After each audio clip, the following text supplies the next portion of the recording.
Assalamualaikum warahmatullahi wabarakatuh. Halo teman-teman, kita lanjutkan untuk perkuliahan ikatan kimia. Kali ini kita akan menuju ke materi ikatan ionik, teman-teman. Jadi kita sudah tahu ya bahwa ikatan ionik itu pembentukannya dari proses serah terima elektron ya, teman-teman. Jadi ada yang ngasih, ada yang donor, ada yang menerima gitu ya. Contoh paling gampang adalah NaCl. Jadi di situ NaCl ngasih Na-nya ngasih ke Cl ya, satu Na di elektron valensi punyanya Na dikasihkan ke Cl, kemudian membentuk NaCl, senyawa ionik di situ. Nah, teman, itu adalah materi di SMA ya, jadi proses pembentukannya, kemudian mungkin strukturnya ya. Tapi sekarang kita untuk materi kuliah, kita coba lebih dalam lagi bagaimana energi yang terlibat di dalam proses pembentukan dari kisi ya, dari kisi kristalnya. Jadi kan yang kata ionik itu kalau terbentuk biasanya menjadi kristal ya, padatan seperti garam NaCl kan padatan tuh ya. Nah, di situ ternyata teman-teman banyak sekali energi yang terlibat atau proses-proses yang terlibat di dalam sebuah proses pembentukan ikatan ionik atau kisi kristal ionik di situ. Nah, teman-teman, kita perlu memahami bahwa kisi itu ya sebenarnya ini pengertiannya ya, energi yang diperlukan pada peruraian satu mol senyawa ionik menjadi ion-ionnya dalam fase gas gitu ya pada suhu 0 Kelvin gitu, teman-teman. Jadi, teman-teman, kalau ini dimisalkan ya, dimisalkan peruraian ini kan ini ya sebenarnya satu mol senyawa ionik diuraikan ke sana ya, diuraikan ke sana menjadi ion-ionnya dalam fase gas ini kan. Nah, ini ion positif dalam fase gas, ion negatif dalam fase gas. Nah, ini kalau panahnya ke sana temannya dibalik ya. Jadi dibalik. Tapi juga ada yang ngomong bahwa kebalikannya ya, energi yang dibebaskan apabila sejumlah mol kation dan anion dalam fase gas didekatkan dari jarak tak berhingga hingga ke kedudukan setimbang dalam satu kisi kristal satu mol senyawa ionik gitu ya pada suhu 0 Kelvin. Nah, jadi teman, pengertian pertama itu kalau peruraian, jadi energi yang dibutuhkan ya. Ini kan mau diputus nih. Nah, berarti energinya diperlukan gitu untuk memutus menjadi ion-ionnya dalam wujud gas. Tapi kalau pengertian kedua ini sama saja tentunya nggak masalah. Ini panahnya yang ke sini ya. Nah, ke sini didekatkan. Jadi ion-ionnya ini didekatkan. Energi yang dibebaskan berapa? Ya, pembentukan. Jadi kalau ini pembentukannya lebih kepada ini yang minus ya, minus eksoterm. Yang pengertian pertama ini endoterm ya, memerlukan. Sama saja tentunya nggak usah khawatir. Jadi kedua pengertian ini sama saja bisa digunakan untuk memahami energi kisi. Nah, tapi sebenarnya proses peruraian atau pembentukan kisi ini melibatkan banyak proses sebenarnya ya. Nah, ini kita bahas satu-satu teman ya. Kita hapus dulu yang ininya. Jadi itu teman-teman untuk pengertiannya dulu, teman harus pahami dulu bahwa ya dua pengertian yang sama saja, nggak ada bedanya sebenarnya. Oke teman, kita pahami untuk prosesnya ya. Jadi sebenarnya ini kan daur namanya daur Born-Haber teman ya. Nah, di sini ada daur Born-Haber. Ini ya namanya daur termokimia pasti hukum Hess ya, ada hukum Hess di situ. Kita coba nanti pahami dengan latihan soal hukum Hess. Jadi teman, proses pembentukan itu kan dari sini ya, delta HF. Nah, ini delta HF pembentukan MXN atau senyawa ionik gitu ya. Nah, dari unsur-unsurnya. Nah, ini M ini unsur logam, solid, dan ini X2 ini gas gitu ya. Dalam fase gas, binirnya ya, unsur, di sini sama-sama unsur. Nah, di sini kalau membentuk MXN ini akan melepaskan energi ya, teman. Nah, di sini prosesnya berlangsung secara eksotermik di sini, teman. Nah, exo ya, atau minus untuk harga delta H-nya ya, delta HF-nya minus karena membentuk ya, pembentukan selalu minus, teman ya, melepaskan energi. Kemudian teman, delta A ya, AH0 ms ini artinya adalah ini teman, enthalpy of atomization of metal ya. Jadi logam ini diatomisasi Nah, ini membentuk ini ya, teman. Diatomisasi membentuk ini. Nah, solid ya, awalnya solid. Ini membutuhkan energi, teman ya. Ini delta atomisasi dari logam ini berlangsung endo atau positif di situ ya, karena butuh energi. Ya, butuh. Ini kan kisi kristal ya, namanya logam itu kan terjadi banyak atom ya yang bentuk menjadi kisi kristal itu. Itu kalau mau diputuskan kan butuh energi ya, menjadi gas, maka endo di situ. Kemudian teman-teman delta H0 atomisasi dari X. Nah, ini juga ini teman ya. Ini kalau diatomisasi awalnya senyawa biner, nah menjadi gas ya sendirian ya, atom. Nah, ini juga sama teman, ini juga berlangsung secara endotermik ya, karena butuh energi juga. Butuh energi untuk memutuskan ya, X2 putus jadi atomnya gitu ya. Nah, karena gini lah gampangnya, X ya, X2 diputus gini jadi X gitu ya, 2X ini mungkin. Nah, begitu ya untuk proses atomisasi, sama-sama endo, masih sama membutuhkan energi di situ. Oke, kemudian teman-teman setelah sama-sama jadi gas ya, atom-atom kation atom-atom M dan X jadi gas semua. Nah, ini M ini akan menjadi ionnya teman-teman ya. Ke sini ada energi ionisasi, ini juga sama-sama berlangsung endotermik teman. Plus juga ya. Nah, jadi ini M gampangnya Na jadi Na plus gitu ya, Mg jadi Mg2 plus. Nah, itu kan energi ionisasi ya teman. Jadi ini bisa totalnya energi ionisasi pertama dan kedua tergantung dari senyawa yang dibentuk nanti. Kemudian teman ini afinitas elektron ya. Ini delta EAH. Nah, ini afinitas elektron. Ini harganya exo ya, negatif teman ya, karena kemarin sudah kita jelaskan bahwasanya penangkapan elektron ya, namanya nempel pasti ada energi yang dilepaskan ya, harus merelakan energi untuk dilepas supaya bisa menangkap elektron begitu ya. Nah, jadi sehingga ini eksoterm untuk harga delta H afinitas elektron. Kemudian teman sudah jadi ini ya, sudah jadi ion positif dalam fase gas dan ion negatif dalam fase gas. Maka kita bisa menyimpulkan ke sana teman. Nah, ini namanya kisi ya. Lattice ini kisi, lattice. Nah, ini kisi.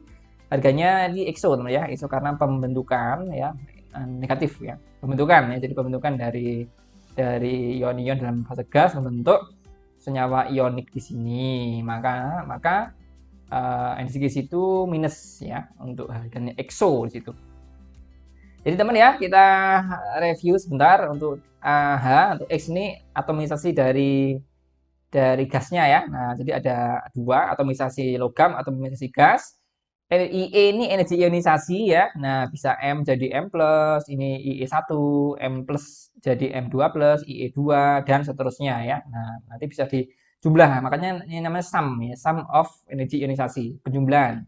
Kemudian EA, teman di sini EA enthalpy change associated with the attachment of one electron ya kan. Nah, menangkap attachment of electron, menangkap elektron, nempel elektronnya ya, maka namanya energi afinitas elektron, elektron affinity ya. EA itu elektron affinity, kalau IE ionization energy. Kemudian delta HF nama pembentukan ya, gampang ini delta HF itu enthalpy pembentukan standar gitu ya. Kemudian lattice ini adalah lattice enthalpy gitu ya. Nah, sudah kita jelaskan tadi di awal. Nah, begitu ya untuk framework besarnya ya, teman. Nanti ini fleksibel saja, bisa diinovasikan ya, nggak harus seperti ini. Bisa kita coba lebih mudah dipahami, teman ya. Oke, kita langsung praktik, teman ya. Nah, yang perlu dipahami, teman, yang sebelah sini ya. Nah, yang ini. Untuk atomisasi dari X2 ini kenapa ada N per 2, ini jadi N gitu ya. Nah, nanti kita coba pahami teman-teman di sini lebih gampangnya. Nah, ini contoh perhitungannya teman ya. Nah, di sini ada entalpi pembentukan standar di CAF2 ya teman. Oke, ini adalah delta HF berarti delta HF 0 ini ya, ini dari CAF2 ya. Nah, dari CAF2 di sini. Oke, dan data sudah ada teman ya. Sekarang kita coba gambar daur Born-Habernya teman ya, yang lebih gampang kita pahami. Maksudnya masing-masing unsur logam dan non logamnya, itu gasnya bisa kita pahami dengan baik. Maka teman perlu membuat untuk anunya ya, daur bernabernya. Pertama teman-teman, kita buat CA dulu ya. Ini adalah biar gampang, ini biru aja. CA ya, CA ini kan solid nih. Nah, solid. Jadi pembentukan dari unsur-unsurnya ya. Ditambahkan dengan F2. Nah, F2 ini dalam bentuk gas. Oke. Nah, teman-teman ini kan pengennya membentuk membentuk di sini membentuk CaF2. Nah, CaF2 dalam bentuk solid gitu kan. Nah, pembentukan di sini teman-teman ya. Nah, sehingga teman-teman untuk harganya ini adalah delta HF ya, delta HF 0 dari CaF2 solid itu ya. Nah, solid. Oke, kita sudah menuliskan di sini. Kemudian teman-teman untuk kesininya CA ini kan kita harus menggaskan dulu ya, atau membuatnya dia jadi gas ya, mengatomisasi gitu ya. Nah, di sini kita atomisasikan CA menjadi gas. Nah, sini sehingga untuk energi yang terlibat di sini adalah delta HA ya, atomisasi dari CA dalam bentuk solid itu ya. Nah, diatomisasikan. Kemudian teman-teman F juga begitu ya. F ini juga mengalami atomisasi menjadi 2F. 2F dalam bentuk gas ya. Ini kan masih biner itu ya. Biner menjadi gas, maka teman-teman juga sama ya, delta HA, delta AH juga sama teman. Enggak masalah, bolak-balik boleh ya. Nah, ini dari F ya. Nah, menjadi F fase gas begitu. Sehingga teman, setelah selesai dengan ini, maka kita perlu melanjutkan. Nah, kita lanjutkan dengan bawahnya ya, teman. Nah, setelah Ca menjadi gas, dia kan terionisasi ya. Nah, ini kan terionisasi menjadi Ca+ ya. Ca+ dulu. Oke, kita tulis aja Ca+ dulu dalam fase gas, maka ini adalah energi ionisasi yang pertama, teman ya. IE1 gitu ya. IE1 dari Ca ya. Nah, dari Ca. Ini 1 teman ya, bukan 2 ini. Nah, IE1 dari Ca plus gitu ya, Ca. Oke, menjadi Ca+.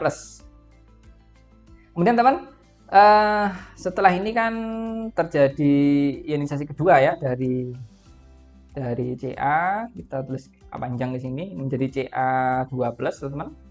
Gas ini juga energi ionisasi kedua ya. Nah, ini energi ionisasi yang kedua dari Ca gitu ya. Nah, oke.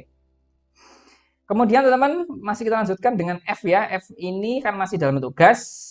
Kan kita pengennya mengionkan ya dalam bentuk ionnya, maka kita membuatkan dia ion jadi 2F- sini teman. 2F- dalam bentuk gas. Nah, teman, ini kan nempel ya, nempel elektron sebanyak 2 kan. Nah, ini menjadi 2 ya, 2 kali delta H dari Ea ya, atau affinity di situ. Nah, dari F dalam bentuk gas di sini. Oke, teman, yang perlu diperhatikan adalah di sini, teman ya. Nah, kita fokus di delta HA untuk atomisasi F2.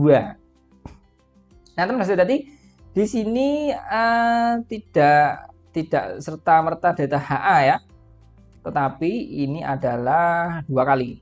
Nah, 2 kali delta H atomisasi. Nah, kenapa seperti itu, teman? Kita kembalikan ke konsepnya ya, untuk appendix-nya itu. Nah, konsepnya seperti ini, teman. Oke ya. Ini adalah standar entalpi dari atomisasi, teman. Oke, kita punya contoh F ya. Nah, F ini atomisasinya 79. Nah, teman, kenapa kok 79?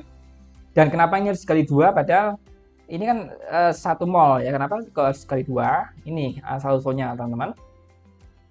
Oke ya, jadi harga 79 ini, nah itu kan harga F79 kan sama nih dengan di sini. Oke, 79 ya. Nah, ini 79. Yang bawah ini juga 79 ya. Nah, sama. Karena ini adalah untuk reaksi seperti ini, teman. Reaksinya ini ya, standarnya 1/n. Maka kalau kita mau rumuskan, tadi kan ini 1/2 nih ya.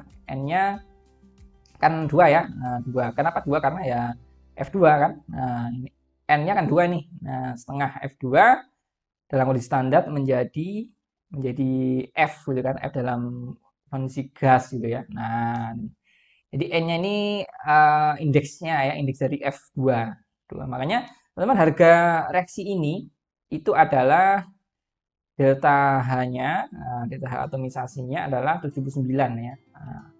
9 kJ per mol. Padahal teman-teman kita punya reaksi F2 menjadi 2F loh ya. Nah, padahal kita punya reaksi, kita tulis di sini F2 teman-teman, ini F2 gas menjadi 2F 2F ya. Nah, lebih gas. Nah, berarti teman-teman ini kan sebenarnya dikali 2 kan. Nah, reaksi ini dikali 2 kan sebenarnya. Nah, ini dikalikan dua semuanya ya. Nah, gini ya, taruh sini ya. Nah, ini kan sebenarnya kali 2 sebenarnya. Nah, reaksi ini dikali 2 sehingga koefisiennya F2 menjadi 2 per 2 kan. Nah, 2 per 2 F-nya menjadi 2 kan di sini. Nah, menjadi 2F. Sehingga otomatis harga delta H-nya juga harus kali 2, teman-teman ya. Nah, ini bisa hati-hati delta H-nya ini menjadi 2 kali 79 kilojoule per mol, begitu teman-teman ya. Nah, ini mepet ini ya, per mol, begitu teman ya. Jadi harganya nggak lagi 79, harganya menjadi berapa ini, 158 ya, 158 kilojoule per mol. Itu untuk reaksi 1 F2 ya, F2 menjadi 2F. Nah, begitu untuk teman-teman maksudnya ya. Kenapa ini kok dikali 2 ya? Maka ini sebenarnya kembalikan ke rumus ini tadi. Nah, ini loh, N per 2 ya kan? N per 2, ini N-nya sesuaikan dengan apa namanya ini? Nah, jumlah yang teratomisasi. Nah, itu. Ini saja teman-teman perlu diperhatikan ya. Kenapa harus dikali 2 dan sebagainya. Nah, kita kembalikan kepada rumus awalnya untuk datanya ya.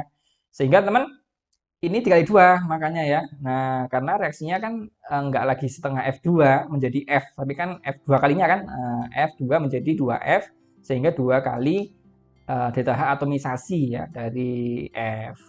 Nah, teman, ini belum selesai ya, masih kita lanjutkan ke sini, ini tambahkan menjadi ke sini. Nah, di sini yang namanya energi Kisi, teman ya, energi Kisi ya, delta H Kisi itu ya, energi Kisi di sini. Nah, kita mencari ini nanti berapa harga Kisi ini, teman-teman ya. Sehingga teman hukum Hess-nya ya, kalau kita kembalikan ke hukum Hess, ya berarti sama saja. Ya, ini delta HF, teman, yang atas tadi ya, delta HF 0 ya, dari CAF2 ya. Nah, ini sama dengan delta HA dari CA solid ditambahkan 2 kali delta HA dari F ya, dalam bentuk gas, ditambahkan energi ionisasi pertama dari Ca, ditambahkan energi ionisasi yang kedua dari Ca, ditambahkan 2 kali apa nih, 2 kali delta H dari afinitas elektron ya, EA, elektron affinity dari F gas ditambahkan energi Kisi kan gitu. Nah, dah teman ya. Ini namanya hukum Hess teman ya. Jadi energi yang delta HF langsung ini penjumlahan dari semuanya ya. Ini tambah ini dan semuanya Kisi. Oke, teman ya. Sekarang kita kan pengennya cari Kisi kan ya. Energi Kisi, maka tinggal kita balik aja ya. Jadi delta HF ini menjadi dikurangi delta HA atomisasi dari CA ya, solid, dikurangi ini 2 kali ya, 2 kali delta H atomisasi dari F ya. Nah, ini kurung awal saja. Nah, ini di sini. Kemudian teman-teman, ini saya hapus 2 kali ya, ini 2 kali. Kemudian dikurangi lagi energi ionisasi pertama, kurangi energi ionisasi yang kedua, dikurangi 2 kali delta H elektron affinity ya, affinity dari F dalam bentuk gas. Oke, nah kita sudah selesai teman ya. Sekarang kita tinggal masukkan data-datanya teman ya. Nah, ini data-datanya. Nah, data HF tadi harganya berapa teman di sini? Data HF min ya, min 1228. Min 1228 dikurangi delta H dari atomisasi ya 178 ya 178 dikurangi 2 kali delta H atomisasi 79 ya. Nah, 79 dikurangi IE1 590 ya 590 dikurangi IE kedua, energi inisiasi kedua 1145 dikurangi 2 kali elektron affinity ya. Nah, minus 328 dikurangi minus 328 ini jadi apa namanya ini positif nanti teman ya. Nah, min kali min gitu ya. Nah, ini oke teman, sehingga ini kalau mau kita apa namanya ini kita lebih sederhanakan ya 1228 min 178 min 158 min 590 min 1145 ditambah ya ini kan min kali min ya. Nah, 656 gitu ya. Nah, 56 ini sama dengan hasilnya adalah minus 2643 ya teman. Berarti kan kilojoule per mol satuannya ya, kilojoule per mol. Nah, ini kadisma ya. Oke, kilojoule per mol. Jadi teman, harga energi gizi di sini kan. Nah, ini kan yang kita cari. Tentukan energi gizi ya. Nah, ternyata harganya adalah minus 2643 ya. Minus 2643 kilojoule per mol. Minus kan, nah, artinya betul karena pembentukan maka harganya eksoterm ya teman. Jadi begitu teman, harga energi gizi ini adalah segini ya dengan perhitungan yang menggunakan Daur Bonhoeffer. Nah, bisa dipahami teman ya, nanti bisa teman ulang-ulangi lagi untuk jika bagian mana yang belum paham. Yang penting teman bisa menggambar ini ya, menggambar Daur Bonhoeffer, nanti bisa macam-macam NaCl gitu ya, BaCl2 dan macam-macam. Nanti untuk latihan di kelas nanti silakan di grup ya, di grup WA untuk latihan soalnya. Teman pahami dulu untuk energi gizi dan menggambar Daur Bonhoeffer-nya. Baik teman, kita ketemu lagi pada materi yang kuliah yang lainnya untuk ikatan kimia. Semoga ini gizi masuk ya, masuk di otak ya.